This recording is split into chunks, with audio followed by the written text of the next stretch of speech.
Centuries ago, a great artist was engaged to paint a mural for the cathedral in a Sicilian town.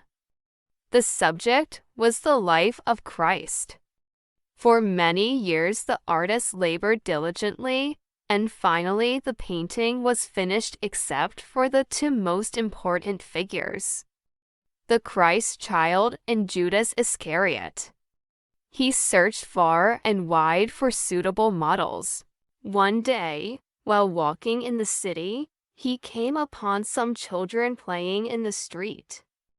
Among them was a 12-year-old boy, whose face stirred the painter's heart. The artist took the child home with him, and day after day the boy sat patiently until the face of the Christ child was finished. But the painter still had found no model for the portrait of Judas. The story of the unfinished masterpiece spread afar, and many men, fancying themselves of wicked countenance, offered to pose for Judas. But in vain, the old painter looked for Judas, as he envisioned him a man warped by life, enfeebled by surrender to greed and lust. Then, one afternoon, as he sat in a tavern, a gaunt and tattered figure staggered across the threshold. "Wine, wine," he begged.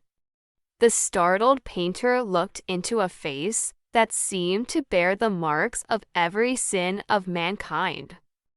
Greatly excited, the old painter said, "Come with me, and I will give you wine."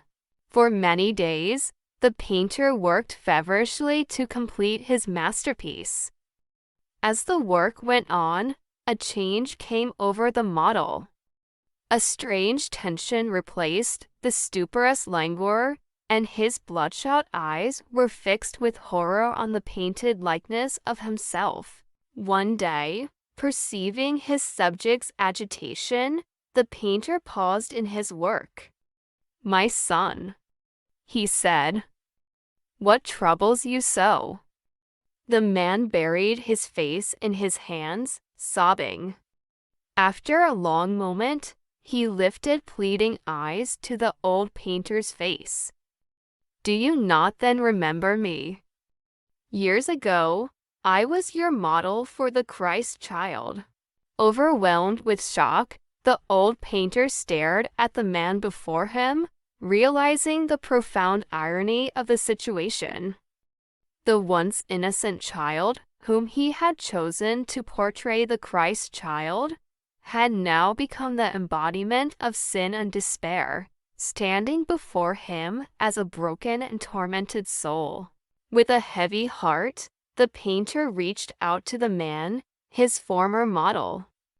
"My dear son," he whispered, "I had not recognized you, but I see now the path that life has led you down.